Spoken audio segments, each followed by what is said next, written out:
Raymond, so apparently the 49ers right now are creating potential trade packages in an attempt to acquire Deshaun Watson from the Houston Texans. Doesn't mean it's going to happen. We're just saying talks have initially begun.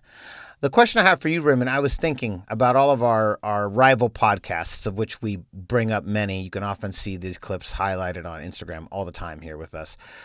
We talk about our rival podcasts. If they wanted to trade for one of our many special guest hosts, Louis B., Johnny Dell, our main man, Candlestick Will, what would you want in a trade package to acquire one of these guys for a rival podcast? What would feel fair to you that we should receive in this trade deal? Gosh, what doesn't seem fair? I have thought about this in the past. I have about 15 items I'd like to get started on. Item number 1, cash considerations. Usually that amounts to 6-figure signing bonus type of deal, meaning we sign a signing bonus to send somebody over to them. Not how it works in the NFL, but we're not talking about the NFL. We're talking about podcasts. And they don't get it. If we were to send Johnny Dell, we get the signing bonus. He does not get the signing bonus. Yeah, he just gets the spot on the show. That's fair. Line item number 2, I think some sort of front office position, maybe to the right hand of Merton Hanks or Brent Jones in the 49ers front office. I know they both work there. So something along those lines, an internship, some kind of entry in there. I think that's a really good one. Exclusive interviews with Kyle Shanahan just on this show, meaning he can't interview anywhere else. So no KMBR, no NFL. No NBC Sports Bay Area. Yep, no NBC Sports. Sorry, I know he's boys with what's his name? So Mike Florio and Sims, but no, that's what exclusive means. It means nobody else but us. In the definition, exclusive means GoldCast has all rights. That's in the dictionary. Yes, correct. The exclusive chain gang with the 49ers. That means we get to go with the 49ers every single game on the road in the postseason, and we move the first down chains to the marker. That's while doing the podcast and our regular job. So, we still have all of those, revenue streams going on in addition to the revenue stream they would pay us for doing that job. I have about 14 or 11 more items I can go through. It might take up a little bit of the show time, but I think it's worth putting out there on the line, as we put it. So, you laugh, but this is serious business. This is the GoldCast. Boom! Welcome to another edition of the GoldCast. We are the voice of the Bay. I'm your host, Rudy Solis III, and with me is my brother, my co-host, Raymond Solis the first, baby. Boom! Raymond, here we are. Another day, another GoldCast dollar. We are back. Today we are going to begin our episode by discussing our brand new offensive and defensive coordinators. Robert Saleh has been replaced by DeMeco Ryans, and then Mike McDaniel, has been promoted to offensive coordinator for the 49ers. So why don't you start by giving us a little breakdown? Who exactly are these two coaches, and why should we care? Well, Mike McDaniel was actually the run coordinator, and Mike LaFleur, brother of Matt LaFleur, who's the current head coach of the Green Bay Packers, going into his second straight NFC Championship contest. Hopefully, they will be taking down the Bucs, but that's another day, another time, another show. I believe that Mike McDaniel. So Mike McDaniel's was the complement to Mike McDaniel was the complement to Mike LaFleur, where Mike LaFleur handled the pass game coordination, Mike McDaniel handled the run game coordination. And as you know, as it goes with our particular offense, even though the passing game has improved year in and year out, even as we've dealt with tons of injuries last season, I did see wrinkles that seem new And when certain players were on the field, it obviously lent itself to more dynamic play calling from Kyle Shanahan. But the strength that pass game is predicated on is the run game. Kyle Shanahan likes to run the ball. In fact, he needs to run the ball in order to set up all of the very complex elements of the passing game, meaning the pre-snap motion stuff, the getting the right matchups with all of the pre-snap motion. It's meant for confusion. It's also meant for matchup exploitation. All that stuff is predicated on the run game, and Mike McDaniel is really the miracle worker behind that. But now he's going to take over both jobs of run and pass coordination. He's basically being called the OC, which is different from what it was the year before that. Before that, they had split roles. Each of them, one had run, one had pass, and now Mike LaFleur is going to join Robert Saleh as his OC. So Mike McDaniel has been given the official title of OC, and that job will no longer be split between two other individuals, as far as we know. I mean, he's called the OC, even though Kyle Shanahan is really the big OC. He was the big offensive coordinator here. That was the whole. He was very open. They were open about how they wanted to do this. These guys help him call the plays, but all of this play design, all this stuff really stems from Kyle Shanahan. And that's why he kind of owns these guys when he plays them in the regular season, despite, some of the shortcomings of the team in terms of health. He tends to get the best of McVay. He absolutely owns Matt LaFleur. And these are all proteges of his, guys that either worked under him or worked near him or with him. These are guys that use similar tactics in their play calling, but Kyle Shanahan is still the brains of this, and there's a reason why he's in that position. So Mike McDaniel being in that position is really, really good. And I think we should definitely talk to Johnny Dell about some of the X's and O's as that factors in. But he's definitely Mike McDaniel earned it, and the running game is amazing. We have a running back committee that no matter who steps in there still does great, and we know that our running game also involves passing in addition to running. And it also involves the wide receivers getting involved in the run game as well with the jet sweeps, even though the jet sweep statistically pumps the stats of the quarterback because it's a forward pass, the way it's designed, unless it's a reverse and they hand it off backwards. But regardless, that's still part of run game coordination. And then on the defensive side, we lost, Robert Saleh, but DeMeco Ryan was the inside linebackers coach. The inside linebacker is the quarterback of the defense, and DeMeco Ryans has really been one of the main people that has helped shape the now all-pro Fred Warner. And so in Fred Warner's eyes, he actually holds DeMeco Ryans to the same pedestal as Robert Saleh, which is quite the compliment. And the fact that he has helped shape, he's been with the team for 4 years, his whole coaching career. He's only 36 years old. He's not that far removed from his NFL career, which was, I think, 10 years between the Houston Texans and the Philadelphia Eagles. He's also a two-time Pro Bowler himself as a player, and also was a Rookie of the Year, won some Rookie of the Year award. I'm not sure. It could have been like an Associated Press award, which they give out to multiple players. But we know that he is a proven player, played in the league for a long time, and is now a coaching career. Although, to me, I don't tend to put Pro Bowls, I don't equate Pro Bowls to success. That doesn't always work. For example, case in point, inside linebacker Mike Singletary, who played for the Chicago Bears and won a Super Bowl with them in '85. He went to 10 Pro Bowls and was a Hall of Famer. And he was the head coach for the 49ers, and they went 6-10, and he was one and done. So it doesn't always translate, for a coaching career. But in terms of DeMeco Ryans, according to our guys, he seems to be good. And this is obviously not a head coaching position. This is a coordinator position. So, but the fact that he stems from that same position, knows what is helping Fred Warner do the things that he does on the field to help get the defense in play and to make sure that they're calling the right look against all these offenses while we're missing key components from every level. The fact that they finished a top 5 defense, he's a part of that. He contributed to that.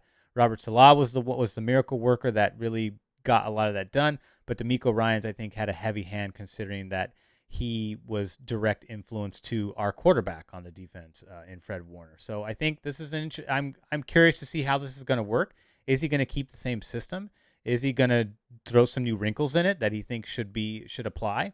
Who knows? There's only one way to find out. We'll have to hear what he says in the interview when he gets introduced, because we know that's going to happen, and we'll have to see how that translates on the field, which is the ultimate barometer. But so far, I got no problem with either of these guys. I mean, they're guys that have been in the system for multiple years and know exactly what they're doing. So it's not out of the realm of possibility for them to be moving up at this stage in their career. I agree. I'm very curious to see what Mike McDaniel's job is going to be as offensive coordinator. Will we see him take on is Kyle Shanahan going to allow him to take on a more traditional approach, or are we going to keep it the same as we've had it, with basically he's on the field calling the plays while the defensive coordinator runs the defense? I have a feeling it's going to be the latter versus the former, but we'll see. Who knows? What do you think? I think if it ain't fixed, if it ain't broke, why fix it? Kyle Shanahan's comfort is being the primary play caller and designer, and working with a coordinator like a Mike McDaniel to also just have someone, a second opinion, another perspective that can help see the field and provide, different eyes to help expose defenses, which Kyle Shanahan's brilliant at. But these two coordinators have been brilliant with this team as well. Even during the dark years and even during last season, they had moments of where they flashed and where we seemed like we were on an upward trajectory, but injuries just kept mounting to keep us away from that. But on the defensive side, I think it's DeMeco Ryans is just going to do the same thing. I don't expect anything to really change in that regard. We know that some position, this position is. Robert Salah struggled in his first couple seasons. They flashed at times and then they struggled. So I don't know if DeMeco Ryans is going to have growing pains, or if because he's going to have guys like Fred Warner and Nick Bosa out the gate, if that'll help give him a leg up. Plus, he's taking over. He's probably going to keep a lot of continuity from Salah's system because everyone's so comfortable right there, and they do very well, and they finish top 5. So I'm not sure what more you need to do other than just simply make refinements and perhaps put different players, because we're obviously going to lose players in this upcoming offseason. So the new players that come in, helping them fit and putting them into best position to succeed, to keep us going at an even clip. So that's kind of where I see things. Awesome. Yeah, I agree with you. I think, and it's definitely going to probably be a wait and see. But I do agree that DeMeco Ryans is probably going to keep a lot of the same continuity that we had in the prior year, and hopefully that'll be enough. Now, with guys like Nick Bosa coming back, his job is not going to be too hard as far as getting these guys to really produce. A lot of top players are coming back next year, and so I fully expect this team to remain as competitive as they have been. All right, Raymond, let's move on to the big Deshaun Watson trade rumors. They won't go away. I love it. They actually have been heating up ever since we started the last time we talked about it, and heated up considerably. Considerably. In fact, last week when we were talking about Eric Bieniemy getting this interview, I said that was basically a wrap. I said you can pretty much call it. I don't think he's coming to San Francisco. And boy, did instead of the rumor mill dying, it just intensified that much more. And the 3 top teams that you keep hearing over and over again are the Jets, the Dolphins, and the Niners. These are the 3 teams you keep hearing in the package. The Jets, the Jets and Dolphins both because they have the first and second pick in the draft, and obviously the Houston Texans are missing a lot of. They don't have a lot of draft picks, and so they become ideal spots because they can land one of the top 5 quarterbacks that are available in this year's draft. And then obviously the 49ers are interested because we are on the short list of teams Watson is willing to play for. So Raymond, why don't you break down your thoughts on this Deshaun Watson trade rumor mill going on right now? I mean, is this even realistic? We've heard Nick Bosa put in there as a possibly being part of a trade package. We've heard a Jimmy G. Of course, there's some complications with that side as well. What are your thoughts on the Deshaun Watson trade package? What do you see as being the obstacles? Maybe that's the right question. Well, just to clarify, Jacksonville has the number 1 pick. Jets have 2. Oh. Miami has 3, which actually ironically came from Houston. So Miami has 3. And the problem, one of the things so obviously Deshaun Watson, word has it, he wants out, and he definitely wants out. So now it's just a matter of trying to find the right trade partner for Houston. But again, Nick Caserio's job doesn't get any easier. And what feeds into the motivation of trading to Watson too is because Houston does not have a first and a second round pick. So they need, if they're going to reset, Deshaun Watson really makes a lot of sense in terms of a piece you'd want to use to get the chips you need in order to start the reset properly. And the Jets owning the number 2 pick, it guarantees you one of the top 3 draft quarterback prospects that are available this upcoming draft. And they're all supposed to be pretty good. And so I think that also lends itself to, the smoke the smoke that's building up for a possible Deshaun Watson trade is that Houston needs draft picks. They have not done well in acquiring draft picks, especially right now. And the thing is, as Brian Peacock pointed out, they're losing with Watson. They have Watson and they're still losing because they just don't have enough pieces around him to help this team get better. And one of their best pieces they traded last year in DeAndre Hopkins, and they did not get a very good, the corpse of David Johnson. That's what they got. Their return was a zombie, a bona fide walking dead. And that's just another reflection of how defunct this franchise is. And so bringing in Nick Caserio, by the way, is the guy that helped put together the trade package between the New England Patriots and the 49ers when we acquired Jimmy Garoppolo. So getting he's not unfamiliar with a potential trade here, even though Bill Belichick was also involved in that too, because he does GM stuff over there. But I think that, Miami and the Jets seem to have more capital to work with for a trade, whereas the 49ers would probably need a trade partner to get this thing done.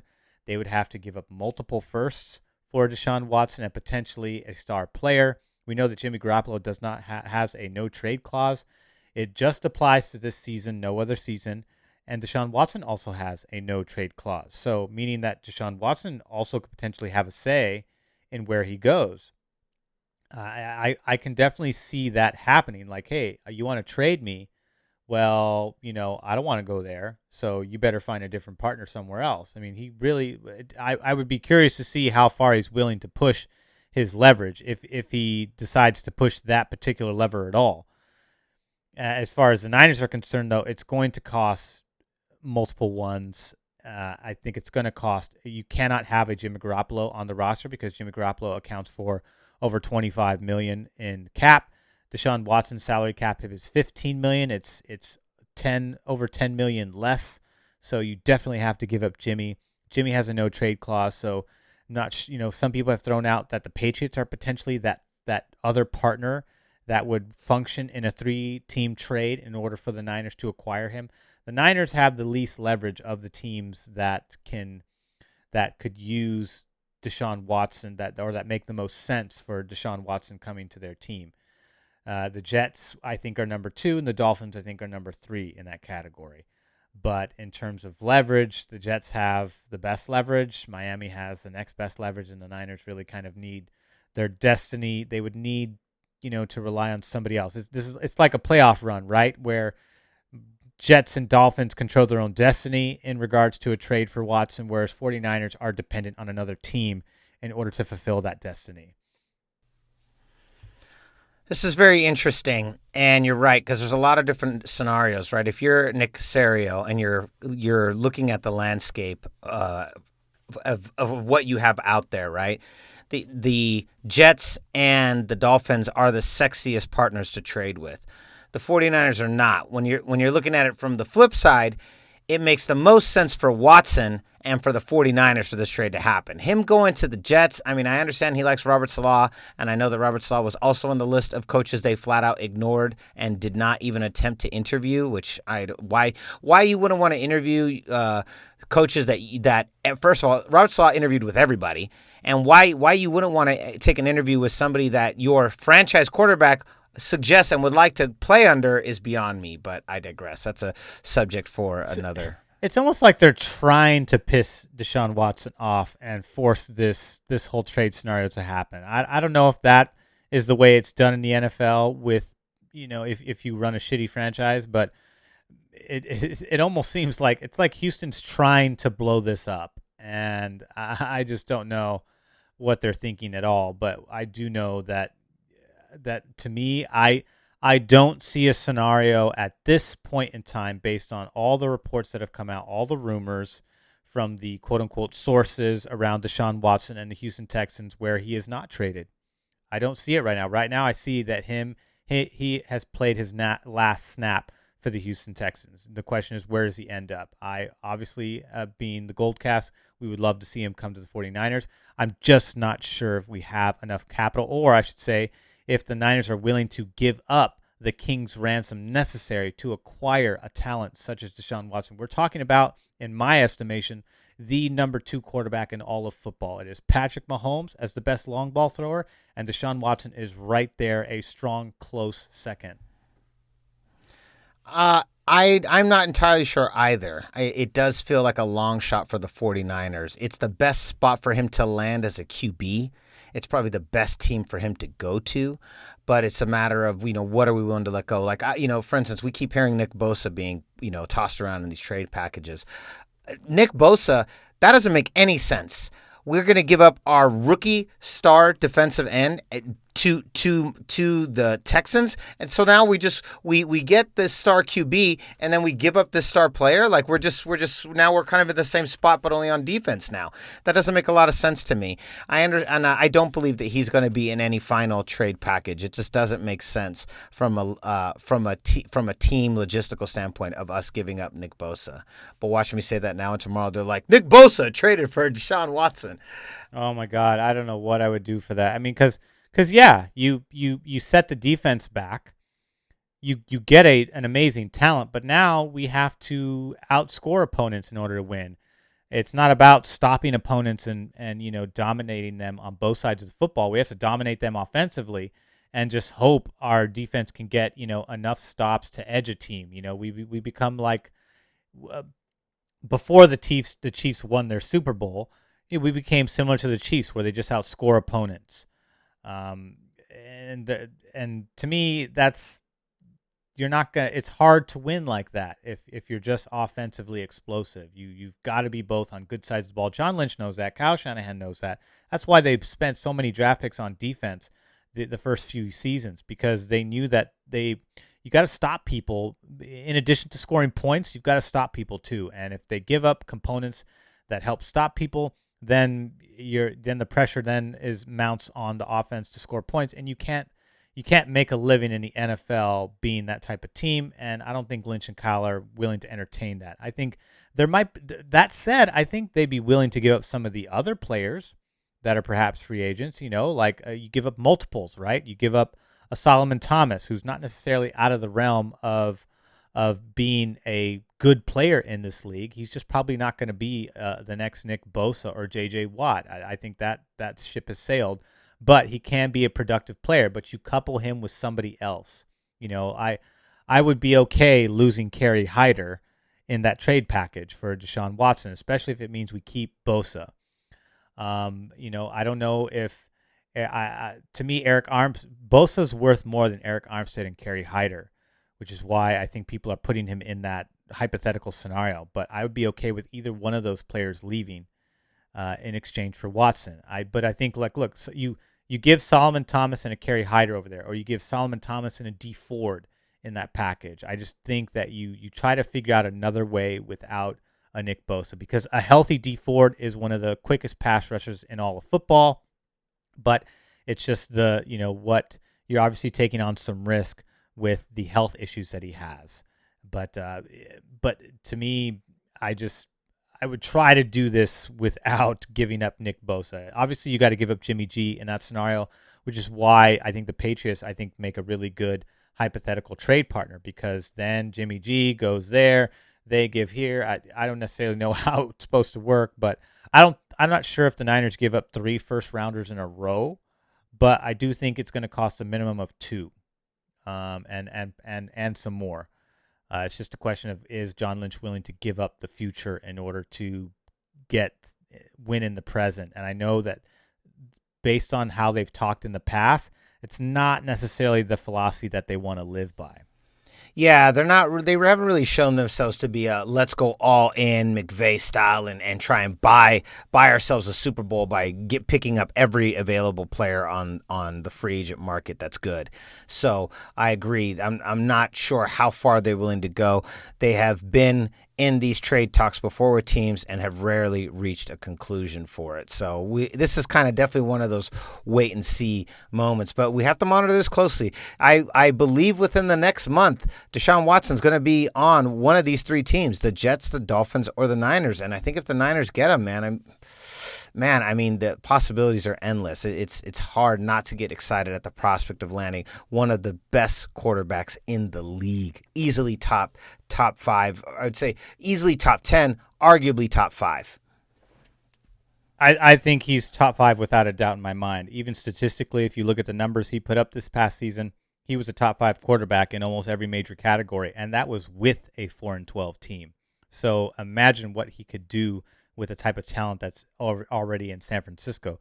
Remember, there is no talent in New York. There is decent talent in Miami. They did finish 10-6 this past season, so there is a little bit more incentive there. But again, Miami would have to give up Tua, who they invested into, and the Jets would obviously have to give up Sam Darnold in that package. So in both those scenarios, the trade does not happen without either one of these teams giving up a quarterback and potentially another star player. We'll just have to see who that is. But I think no matter how you slice it, I agree with you that Deshaun Watson is going to be either green, teal, or red and gold at the end of this. Well, we will just have to wait and see. Let me ask you, GoldCast Empire, what is your pick? What is your trade package? What's your dream trade package to send to Houston to get Deshaun Watson? Is a Nick Bosa involved in your package? Is it 3 first-round draft picks over the next 3 years? Let us know in the comments. Go to youtube.com/thegoldcast and let us know right down there. Tell us what you think is the ideal trade package to land Deshaun Watson. All right, we'll be back later in the week. Lakers-Warriors going on tonight. We're going to discuss that game on Thursday. And, of course, I once again zigged instead of zagged and have survived another weekend of the playoff eliminator pool, although this week is going to be super tight. I don't quite know how I'm going to pull this week off. But so we're going to talk about all that on Thursday. And so concludes another edition of the GoldCast. We are the voice of the Bay. I'm your host, Rudy Solis III, and with me is my brother, my co-host, Raymond Solis the first, baby. Boom! We'll see you next time. Same GoldCast time, same GoldCast channel.